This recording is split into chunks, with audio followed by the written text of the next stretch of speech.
오늘 본문은 위로자로 살겠다는 저에게 무척 중요한 본문입니다. 실은 저뿐만 아니라 여러분들도 중요한 본문이라고 여겨집니다. 왜냐하면 하나님은 우리 모두가 위로자로 살 것을 강력하게 요청하고 계시기 때문에 그렇습니다. 오늘 본문을 보면 그 사실을 잘 알 수 있어요. 그래서 저는 위로 그리고 위로자라는 주제로 세 가지 제목을 가지고 소제목을 가지고 같이 이 시간에 나누려고 합니다. 먼저 오늘 본문의 두기고라는 인물부터 살펴봐야 할 것 같습니다. 여러분 이름이 좀 낯설지요? 이유가 있습니다. 이분이 특별히 한 일이 없기 때문에 그래요. 그냥 오늘 나온 두기고에 관계된 내용을 살펴보면 바울의 심부름으로 편지를 전달했을 뿐입니다.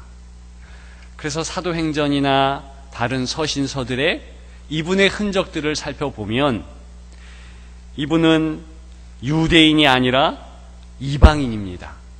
아시아 사람으로 아마도 저와 여러분들 같지 않을까. 바울의 3차 전도 여행에 동행했습니다.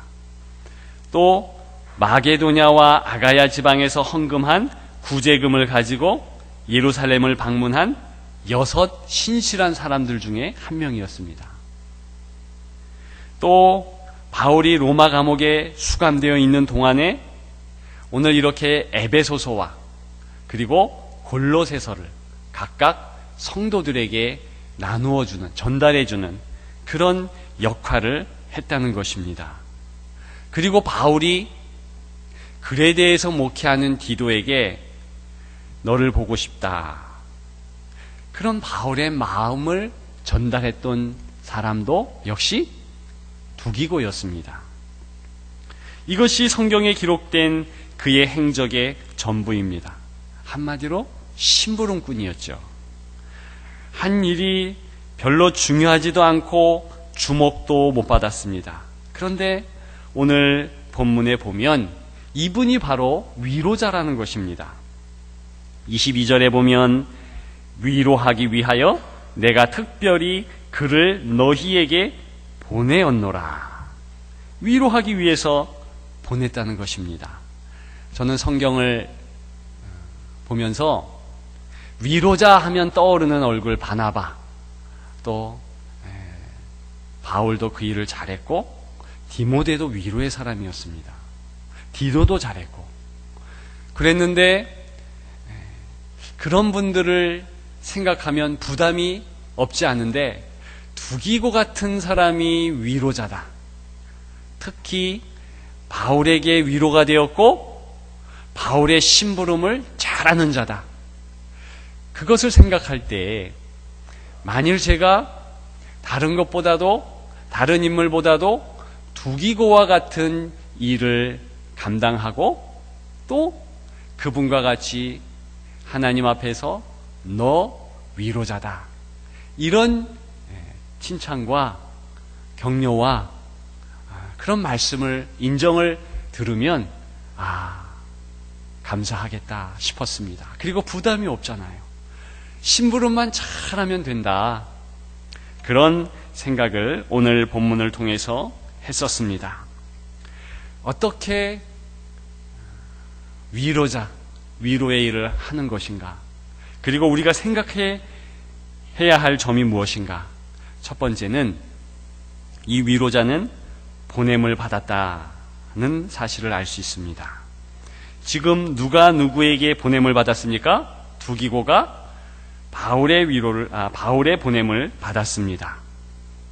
근데 오늘 본문을 몇 번 읽어보면 이 내용이 은혜가 됩니다. 보냄을 받았다. 여러분, 처음으로 보냄을 받은 자는 사실 이 두기고가 아니라 예수님이요 또한 성령님이셨습니다. 성경 요한복음 14장 16절을 보면 예수님이 제자들에게 말씀하셨습니다. 내가 아버지께 구하겠으니 그가 또 다른 보혜사를 너희에게 주사 영원토록 너희와 함께 있게 하리니. 여러분, 그 말씀을 살펴보면 보혜사에 대한 이야기가 나오는데 예수님이 하나님 아버지께서 보내신 보혜사라는 거예요. 그리고 또 다른 보혜사, 예수님께서 하나님 보좌 우편으로 가실 때 또 다른 보혜사를 보내주신다. 그 약속이 요한복음 14장의 내용입니다. 그런데요, 보혜사라는 뜻이 무엇입니까? 이 보혜사는 실은 위로자, 그 뜻입니다. 격려하며 위로하고 도와주며 위로하고 그것을 다 포괄하는 단어가 위로자라는 거예요. 그런데 오늘 주님께서 내가 보혜사였고 또 다른 보혜사 성령께서 임재하면 그 보혜사께서 영원토록 떠나지 않고 함께 하겠다. 그런 약속이 있는 줄 믿습니다. 그러면 저와 여러분들에게 성령, 위로자 성령께서 계시면 당연히 모든 성도는 위로자입니다. 그리고 성령과 같이 위로자의 사명을 감당해야 되는 줄 믿습니다. 그래서 이사야 40장 1절에는 무엇이라고 우리에게 권면합니까? 너희의 하나님이 이르시되 너희는 위로하라. 내 백성을 위로하라. 성도를 위로해야 된다는 거예요. 그것이 보냄받은 자의 사명이라고 하는 것입니다. 여러분, 두기고가 보냄을 받았다 그랬습니다. 저와 여러분들에게는 누구에게 보냄을 받았습니까? 내 아내에게, 내 남편에게, 내 자녀에게, 내 가족들에게 보냄을 받았고, 특별히 옆에 앉은 성도분들에게 함께 예배드리는 우리 모두에게 보냄을 받은 줄 믿습니다. 하나님께서 우리 교회에 저를 위로자로 파송한 것뿐만이 아니라 내 자녀들에게, 우리 아내에게도 위로자로 파송했구나. 그런 사명을 다시 한번 되뇌이리라 다짐했습니다. 그렇게 저와 함께 위로자로 승리하는 여러분들 되시기를 축원합니다. 둘째로, 위로자는 어떤 사람입니까? 어떻게 위로를 해주는가? 그 내용을 살펴보면 오늘 성경에 보면 21절에 나의 사정, 사도 바울의 사정이지요.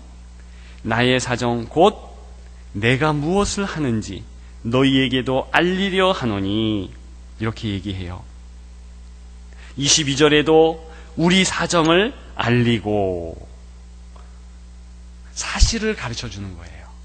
사도 바울이 어떻게 사역하고 어떤 처지에 있고 어떤 마음으로 지금 나아가고 있는지 이야기한다는 것입니다.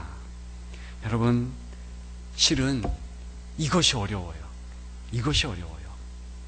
왜냐하면 하나님께 나아가는 것은 그분 앞에 내 감정을 그냥 여과 없이 다 해도 돼요.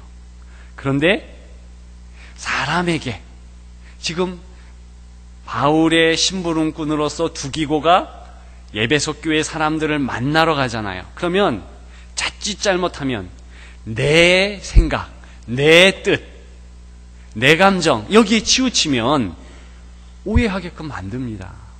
그런데 이 두기고를 보면 이 부분에서 탁월했던 것 같아요. 그러니까 이렇게 계속해서 심부름꾼으로서 바울의 부름을 받는 거 아니겠어요? 그리고 신실하다, 사랑하는 자다, 내 형제다, 이런 바울의 칭찬을 받는 것입니다.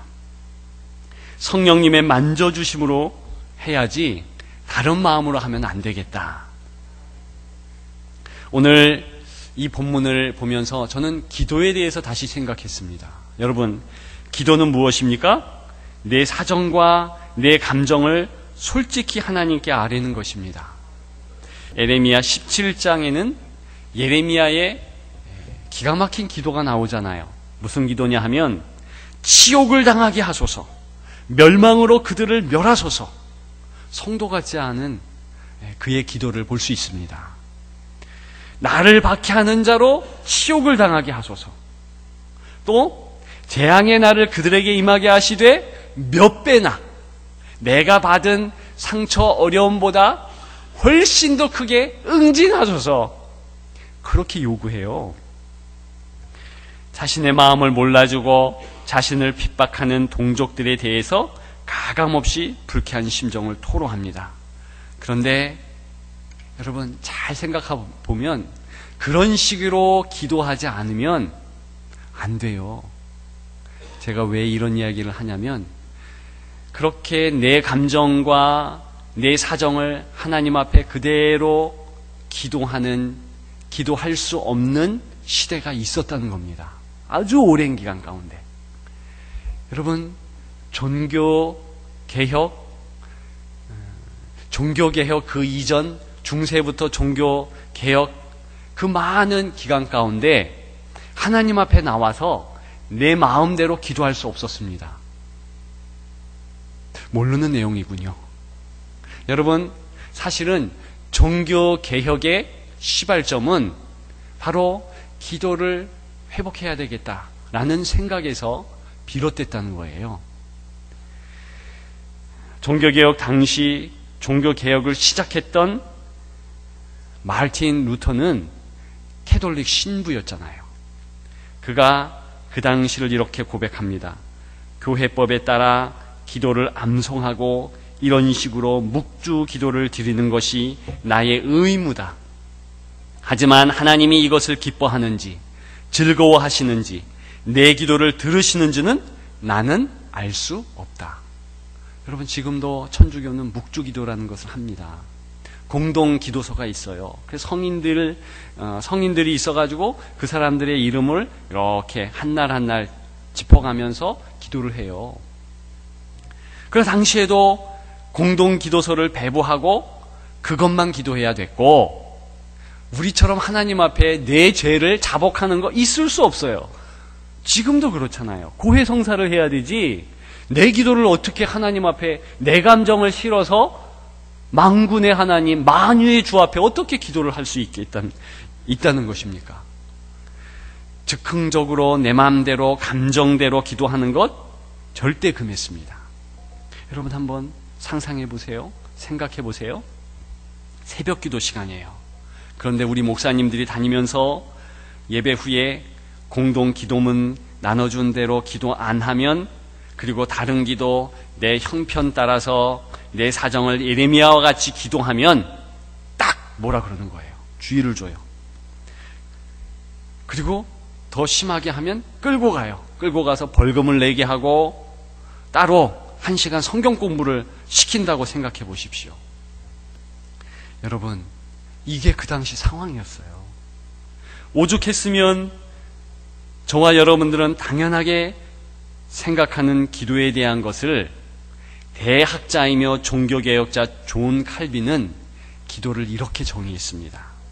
마음의 감정을 하나님 앞에 쏟아내고 그대로 드러내 보이는 것이다. 여러분, 이게 저와 여러분들에게는 이거 당연한 거잖아요. 이게 아니, 내 감정을 하나님 앞에 그대로 쏟아내는 것, 그것을 존 칼빈이, 그 대학자가 이 기도의 정의를 이렇게 내렸다는 거예요. 근데 별 저와 여러분 감흥이 없잖아요. 왜냐? 당연한 거에 당연한 거. 근데 그 당시에는 절대로 당연한 것이 아니었어요. 그게 아니라 그렇게 기도하면 심한 고문을 당하고 파문도 당할 수 있었어요. 여러분, 그 종교개혁이 올해로 딱 500년 되었어요. 500년 10월 30일이 이 말틴 루터가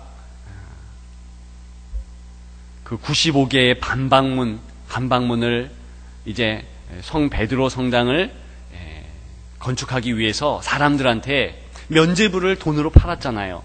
천국 가는 티켓을 돈 주고 사게 했다고요. 그래서 그것은 잘못되었다. 그러면서 95개 주의 반박문을 딱 걸고 종교개혁을 시작했는데, 그게 바로 딱 500년 되는 거예요. 1517년에 했으니까. 종교개혁에는 5가지 중요한 기본 명제, 제목, 5 솔라라고 하는 그런 핵심 가치들이 있어요. 솔라 스크립투, 오직 말씀, 솔라 그라티아, 오직 은혜, 그리고 솔라 피데, 오직 믿음, 솔라 크리스투스, 오직 예수, 그리고 솔라 데오 글로리아, 오직 하나님께 영광. 이 제목 가지고서 종교개혁을 하고 그랬는데, 사실은 그 기저에는 내가 기도를 마음대로 하나님 앞에 올려드리겠다, 이게 있었다는 거예요. 그 이후에 어떻게 됐을까요? 그 이후에 성도들은 기도를 마음대로 할 수 있었는데 또 몇백 년간의 어려움이 또 있었어요. 특히 영국 쪽에서 존 버년이나 존 오웬 이런 분들이 국교도들에 의해서, 왜? 거기는 여전히 기도문을 주고 이것만 기도하라고 했어요. 여왕을 위해서 기도해야 되고 다 그랬어요, 기도문이. 그랬는데 존 버년은 나는 자유롭게 하나님 앞에 내 감정을 토로하며 기도하겠다. 여러분, 그게 당연한 건데 그렇게 했고, 그 이유 때문에 감옥에 12년의 옥살이를 했다는 것입니다. 그리고 내가 하나님 복음을 증거하지 못하는 일, 기도하지 못하는 일, 이러한 어려움이 있다면 나는 감옥에 가겠다. 그래서 그 어려운 옥고를 치렀습니다. 그 당시 이제 영국에서, 다른 유럽에서 기도 하나 때문에 그런 어려움을 치렀다는 거예요. 따라서 우리가 무릎 꿇고 내 마음의 감정을 그대로 올려드리는 기도를 했다. 이건 대단한 거예요. 이건 영광스러운 일입니다. 특혜 중에 특혜인 거예요. 성도들의 핏값으로 우리가 그렇게 기도하는 것입니다. 그런데요, 하나님 앞에는 그렇게 솔직히 내 감정을 다 토로하고 하나님 앞에 기도해야 되지만, 우리 성도들에게는 어떻게 위로자가 됩니까? 내 감정을 그대로 꺼내어 마음을 아프게 하고 그렇게 해야 되겠습니까? 그건 아니라는 거예요. 원수를 사랑하라, 그 의미는 하나님 앞에서는 내 원수를 모가지를 확 비틀어 주세요, 그렇게 기도할 수도 있어요. 그렇잖아요. 그런 기도 할 수 있습니다. 에레미야가 그랬고 다윗이 그랬고 많은 시편의 기자들이 그렇게 기도했어요. 그러나 정작 원수 앞에 섰을 때는 조심했습니다. 예레미야도 어떻게 조심했습니까? 혹시나 이 사람들이 하나님의 뜻을 그릇 알지 아니할까, 삿대질 하나 못하고 돌 하나 들지 못했어요. 그들은 칼을 들고 죽이려고 쫓아오는데도, 심지어는 이 사람은 하나님의 상징 행위로만 하나님의 뜻을 위로자로서 전했습니다. 어떻게 했어요? 자기가 뱃띠를 띠고 유블라데 강에 그 뱃띠가 오랜 기간 동안 썩도록 하는 그런 행위, 그리고 또 초상집에 안 가고 잔치집에 안 가, 나는 그런 데 안 가겠다, 그렇게 행동으로 하면서, 여러분, 이게 다 하나님께서 위로자에게 주신 아주 고급진 지혜라는 거예요. 직접적으로 내 감정, 그들의 감정을 힘들게 하고 어렵게 하는 것이 아니라 그렇게 얘기하도록 하시는 거예요. 원수 앞에서는 사랑할 수 있는 거예요. 왜? 예수님 앞에, 예수님 얼굴 보고서 그렇게 하는 겁니다. 이게 위로자의 사명이고, 잘 살펴보면 실은 세밀하게 두기고는 사도 바울의 마음도 살폈고, 특별히 하나님의 복음을 증거하면서, 에베소서는 하나님의 말씀이잖아요. 그것을 잘 증거한 큰 위로자로 승리한 줄 믿습니다. 저와 여러분들이 그렇게 특별히 성도들 앞에서는, 또 우리 가족들 앞에서는 마음을 다하여서 위로자로 도와주고 섬기고 그렇게 하는 저와 여러분들 되기를 주님의 이름으로 축원합니다. 마지막 세 번째는, 이 위로자의 활동을 통하여서 공동체가 중요하다는 것을 잘 알 수 있습니다. 여러분, 저와 여러분들은 혼자 신앙생활하는 것이 절대로 아닙니다. 에베소서 특별히 오늘 본문 위쪽에 보면 우리는 전신갑주를 입은 그리스도의 군사라 그랬습니다. 군사. 그런데 이 군사가 혼자 싸우지 않아요. 물론 성삼위 하나님께서 도와주시고 지켜주시고 하지만 또 내 옆에 다른 동료 군병을 붙여주셔요. 붙여주십니다. 그래서 함께 진군하고 함께 진군가를 부르도록 그렇게 만들어주신다는 것입니다. 따라서 우리 하나님은 한 번도 혼자 신앙생활하고 혼자 은혜 받으라 그렇게 말한 적이 없습니다. 우리가 혼자 예배 드릴 수 있어요. 멀리 여행을 가던가 혹은 예배 드릴 수 없는 상황, 병상에 있던가 집에 꼭 일이 생겨서 가야 되던가 이럴 때는 혼자 드릴 수 있지만 그런 특별한 경우를 제외하고는 다 와야 하는 거예요. 다. 왜? 하나님이 그렇게 공동체를 만들어 주셨기 때문에 그렇습니다. 혼자 있는 성도 사실은 기독교적인 것이 아니에요. 성경에는 성도를 양이라고 그랬습니다. 양. 우리 주님을 목자라 그랬잖아요. 그런데 양의 특성은 무엇입니까? 무리를 이루는 거예요. 혼자 있으면 이리의 밥이 되는 거죠. 성도 동일합니다. 여러분, 이제 말씀을 마치려고 합니다. 오늘 본문에 보면 그렇게 위로자로 붙여준 그 두기고 같은 위로자가 있는 공동체는 어떻게 됐을까? 23절부터 24절에 예수 그리스도와 아버지 하나님으로부터의 평안, 또 믿음을 겸한 사랑, 이것이 형제들에게 있을지어다. 여러분, 이 형제들은 두기고 같은 위로자가 있는 공동체예요. 저는 우리 교회의 광고를 참 유심히 생각했습니다. 여기 보면 교회와 형제들의 소식 그러잖아요. 교회의 소식이 아니라 교회와 형제들의 소식이에요. 저는 이게 처음 예배 드릴 때부터 참 마음에 깊게 와닿았습니다. 아, 그렇구나. 우리는 형제들이구나. 형제 자매들이구나. 여러분, 형제 자매가 되면 반드시 하나님은 무엇을 약속했는가? 오늘 본문에 보면 평안, 믿음을 겸한 사랑, 그리고 주 예수 그리스도를 변함없이 사랑하는 그런 내용.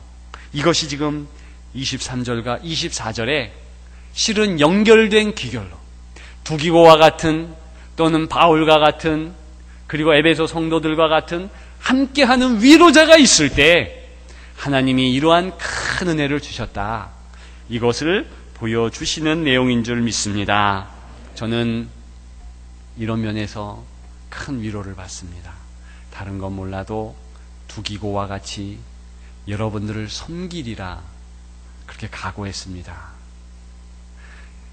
여러분 또한 서로 그런 아름다운 모습으로 섬겨주시되 위로자는 보냄받은 사명자다.